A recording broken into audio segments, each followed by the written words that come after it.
আচ্ছা, আমি একটা জিনিস বুঝি না, আমি তোমাকে তুমি তুমি করে বলছি আর তুমি আমাকে আপনি।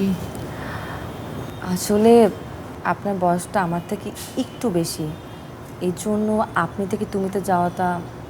আরে আপনি সিরিয়াসলি নিচ্ছেন কেন? আমি তো ফান করলাম। আসলে ব্যাপারটা ঠিক তা না, আমাকে দেখতে মনে হয় যে খুব বয়স্ক।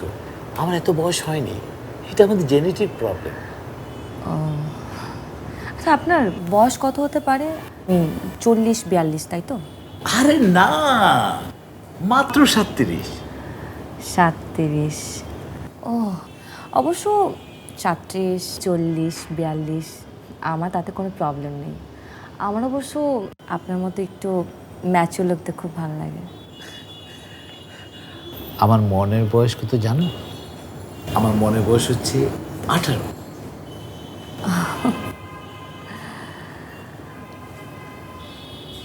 তারপর হইয়া গেল তাহাদের খুব ছিমছাম একটি বিয়ে।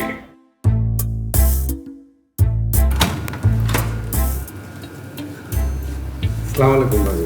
তোমার বাসায় তোমাকে স্বাগত। এটা আপনার জন্য। সোহেল ভাই, নিচে আমার পাগড়ি ও লাগেজ ব্যাগ যা আছে সব নিয়ে আসো।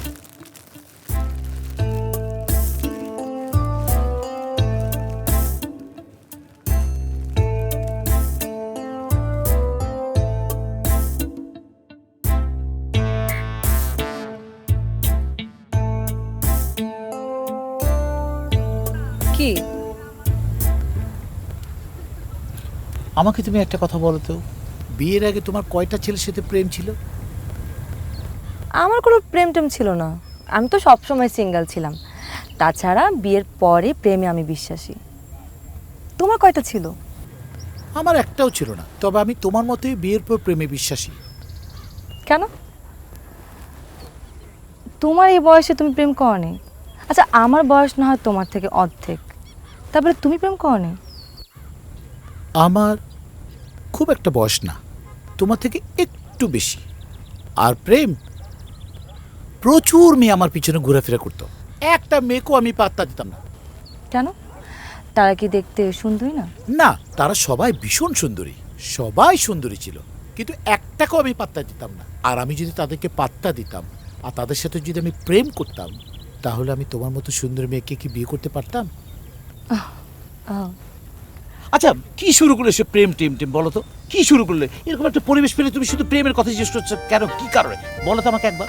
এক্সকিউজ মি, আমি শুরু করছি? হ্যাঁ, তুমি শুরু করছো। তুমি তো এখানে এসে আমাকে খালি জিজ্ঞেস করতেছো তোমার কয়টা প্রেম ছিল, তুমি সিঙ্গেল ছিল কিনা। তুমি না শুরু করছো এগুলো। আমি শুরু করেছি স্টুপিডের মতো এসব কথা, আমি তোমাকে জিজ্ঞেস করছি। ও গড, রাখো তো তুমি এসব। বল, দেখো আজকে পরিবেশটা দেখো কি সুন্দর।